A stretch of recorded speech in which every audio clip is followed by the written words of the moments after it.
그래서 저희가 궁극적으로 이런 사례를 들면서 얘기를 하고 싶었던 거는 결국에는 법인격이라 함은 관념이고 선택의 문제이지 절대적인 개념이 아니다.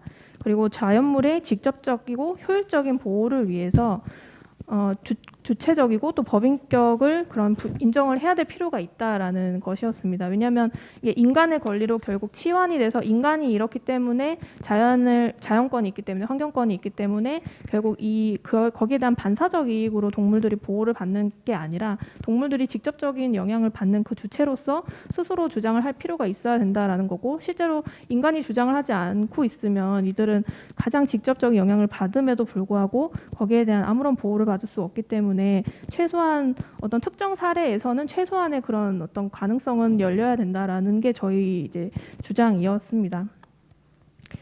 그리고 이제 국내에서의 자연물 권리 주체성 인정되는 사례에 대해서는 민법 3조에서는 사람은 생존하는 동안 권리와 의무의 주체가 된다라고 하고 있는데, 이것이 결국 그 외의 생명에 대해서 권리 능력을 부정하는 취지라고는 볼 수 없다라고 기술을 했고요. 그리고 또 우리나라가 가입을 했던 또 체결을 하는 생물 다양성 협약 전문이나 6조 14조 이런 것들 살펴보더라도 자연의 생물 다양성 이익을 법적으로 보호를 하는 여러 조치를 규정을 하고 있다. 그리고 또 이는 자연에 대한 권리 능력을 인정하는 중요한 법적 근거가 된다. 또 국내법인 야생생물보호법의 경우에도 야생생물을 보호하는 여러 가지 이런 조항을 두고 있는데, 그것 역시 자연의 이익을 보호하는 대표적인 국내법이다.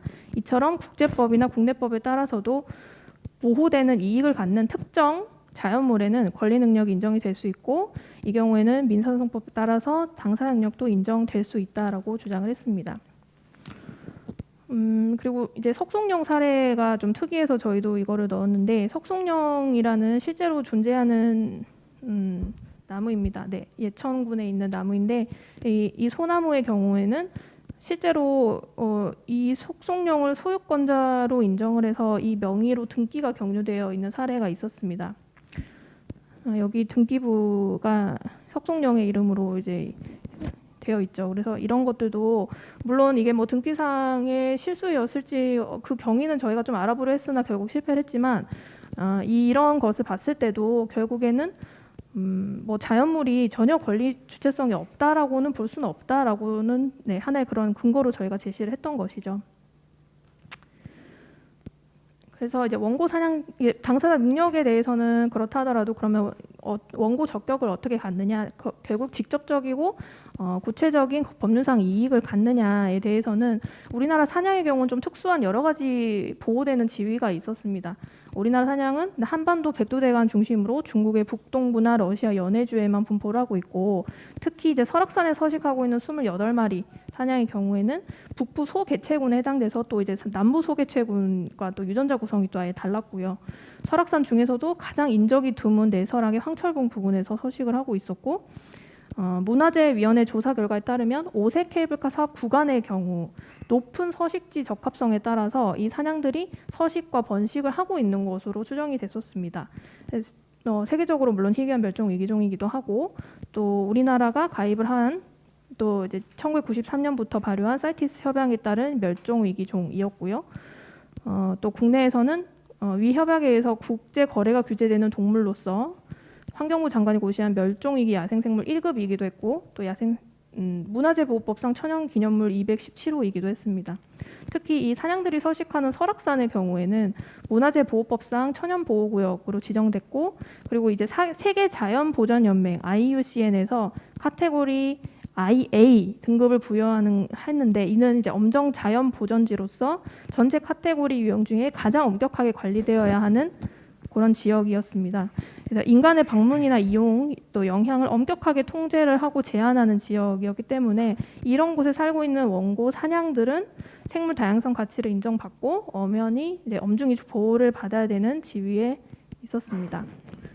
여기 보시면은 여기 사업 구간에 지금 사냥이 서식하고 있는 것으로 유력하게 보이고 있고, 지금 직접 영향권, 간접 영향권, 직접 영향권 안에 들고 있는 그런 상황이었습니다.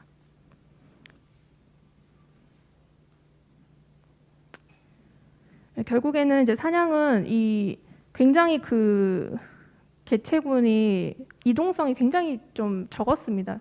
이 막 그 활동 반경이 0.8km밖에 안 된다고 합니다. 그래서 뭐 다른 곳으로 가서 살 수 있지 않느냐 뭐 이런 반박도 있었지만 그건 좀 추측성에 불과했고 오히려 이런 여러 가지 자료에 따르면 사냥의 서식 적합성이나 또 환경 반경, 굉장히 좁은 환경 활동 반경 이런 것들을 봤을 때는 케이블카를 이곳에 설치하는 것이 사냥의 생존에 직접적인 영향을 줄 수밖에 없다.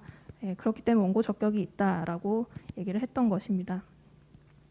그리고 이제 후견인 제도는 그냥 간단하게만 말씀드리겠습니다. 그러니까 새로운 후견인 제도가 2013년부터 이제 한정치산자 뭐 이런 금치산 제도 이런 것들이 폐지가 되고 정말 그 후견인 피후견인의 복리와 신상을 조금 폭넓게 보호하는 새로운 후견인 제도가 도입됐다. 그래서 이런 이념에 따르면 후견인 제도를 좀 넓게 해석해야 된다라고 했고 또 이제 민법 1조는 결국 조리도 인정을 하고 있는데 이 조리에 따르면은 결국 이런 자연물의 후견인도 인정이 되어야 된다.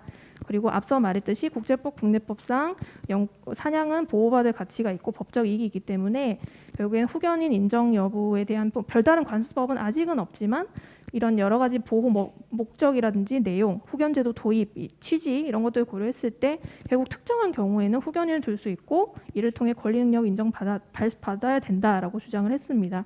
특히나 이제 이 경우에는 너무나 딱 맞게도 정말 사냥의 이익을 잘 대변해 온 그런 사람이 존재했기 때문에 여기에 대한 또 조금 그런 적합성이 좀 있었습니다.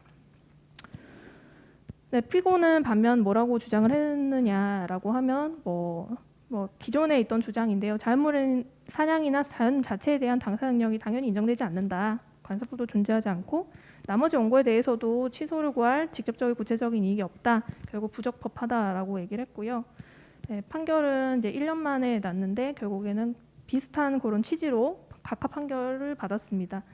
근데 좀 특이했던 점이 이제 변론길이 열리기 이제 첫 번째 변론길이 열리고 바로 종결을 했는데 당시에 이제 재판부는 굉장히 이제 본인들이 전향적인 한번 판단을 해보고 싶다라는 취지로 말씀을 하셨는데 그날 이제 바로 변론 종결을 하셔서 저희는 좀 약간 당황을 했던 그런 기억이 있고 또 저희가 2월에 소장을 접수를 했는데 이제 2개월 정도 뒤에 바로 변론기일 열리기 전에 원고들에게 소송 비용을 담보를 하라라고 해서 상고심까지 해당하는 930만 원을 미리 예납할 것을 명령을 했습니다. 그래서 보통 이 담보 제공 명령 같은 경우는 그 법령을 보시면 원고가 대한민국의 주소, 사무소, 영업소를 두지 않은 때 또는 소장이나 이런 소송 기록에 의해서 청구가 이유 없음이 명백한 때 이럴 때 사실은 이제 예납을 하도록 하게 있는데 실질적으로 원고만 다를 뿐 똑같은 그 소송인 왜냐하면 동일한 재판부였거든요. 근데 그런 동일한 소송의 경우에는 담보 제공 명령이 없이 계속 변론이 진행했던 점을 고려하면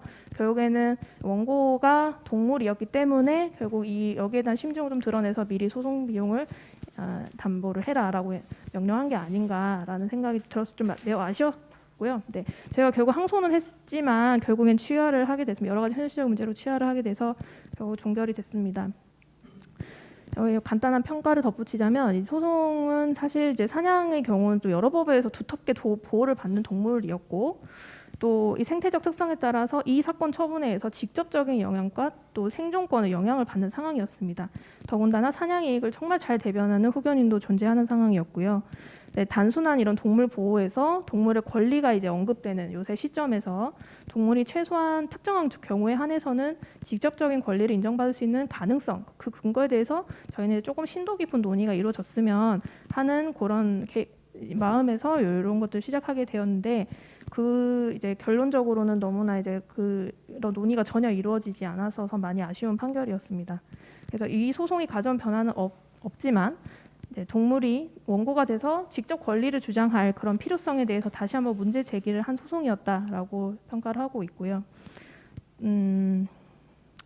저희가 이거 썼던 내용인데 간단히만 읽어드리면 인간의 행위에 의해서 가장 직접적인 영향을 받는 환경이나 자연물을 단순히 인간의 이익에 수반하는 그런 부수적인 존재로만 보고 당사 능력을 검토조차 하지 않는 그런 기존의 인간 중심적 사고를 좀 변화할 필요가 있다라고 봅니다. 구체적인 침해 사례에서 자연물이나 자연의 당사자 능력과 원고 적격을 인정함으로써 해당 자연물이 원고로서 자기 고유한 이익을 보호할 수 있게 보호받을 수 있게 좀 길을 열어주는 것이 지금 현재 시대가 요구하고 사회적으로 공감할 수 있는 법 해석이 아닐까라고 하고요. 사실 사법부 자체는 있는 법을 해석하는 기관이기 때문에 뭐 조금 그런 한정적인 해석에 또 그런 소극적일 수밖에 없는 한계가 있다라고 한다면 이러한 필요성에 대해서 적어도 좀 이런 논의가 계속되고 또 적극적인 입법 검토가 이루어지기를 바랍니다. 네, 마지막으로 저희가 이제 판결 전에 이 녹색연합하고 그다음에 또 설악산 국립공원 지키기 국민행동 저희 또 P&R 주체로 해서 모의 재판을 열었습니다. 동일한 내용으로 모의 재판을 열었었고 온라인으로 시민 배심원단을 모집을 해서 실제로 똑같이 진행을 했었고 여기서 조금 더 이제 자유로웠던 거는 사냥이 직접 등장을 하는데요. 여기 이제 연극인 분이 나오셔서 이제 설정은 이제 석송령이라는 신비의 소나무 열매를 먹고 하루만 사람의 말을 할 수 있게 된다는 그런 설정을 해서 이제 막 말을 하시면서 네 이제 뿌리의 심정을 대변을 해주셨어요. 그리고 뭐 여기 여러 가지 이제 저희가 실제 하고 싶었던 말들을 많이 다 할 수 있었고 또 실제로는 이제 뭐 미국에서 원고 적격이 인정이 됐었던 그레엄산 붉은 다람쥐의 진술을 녹화한 영상도 저희가 막 증거로 제출을 하곤 했었습니다. 근데 이제 뿌리 이런 항변이 이렇게 있었고 9명 좀 신기했던 거는 이제 9명들의 시민 배심원단이 어떻게 판단을 했느냐. 사냥이 일단 원고로서 소송 제기가 가능하다라고 전원 의견을 일치를 하셨고 케이블카 설치 공사도 해서는 안 된다라는 사실 판결이 나왔습니다. 그래서 저는 이제 그 자리에 있었는데 저는 이제 그냥 이제 주관만 하고 9분들이 열심히 이렇게 막 토론하시는 거 봤는데 정말 뭐 제각각이시었는데 이런 부분에 있어서 굉장히 좀 전향적으로 판단을 해주셔서 조금 저희가 생각하는 것보다는 인식이 좀 많이 앞서 가시는 것 같다라는 생각을 또 들었습니다. 여기서 뿌리가 마지막으로 외쳤던 말은 저는 이제 다시 인간의 말을 할 수는 없다. 그렇지만 저는 여기 존재하고 살아갑니다. 케이블카가 우리 집 한복판에 생기면 제가 살아갈 곳은 이 지구상에 어디도 없다. 설악산 사냥들과 생명들의 입장에서 현명한 판단을 해주시기를 바란다. 이런 얘기를 했고요. 네, 아직 이제 한국 법원의 입장은 어떠한 경우에도 동물의 법적 권리나 주체성을 인정하지 않고 있고 또 관련 논의도 매우 부족한 실정입니다. 그렇지만 최근 들어서 이제 동물을 물건과는 법적으로 또 다르게 보고 있는 그런 민법 개정도 이루어지고 있고 또 이런 모의 법정에서 저희가 조금이나마 이런 전향적인 시민들의 의식과 관념을 엿볼 수 있었다는 점들을 볼 때 향후에는 동물의 권리가 점점 많아질 거라 생각하고 법적 지위도 더 개선될 수 있을 것이라 기대를 하면서 발표를 마치겠습니다. 네, 감사합니다.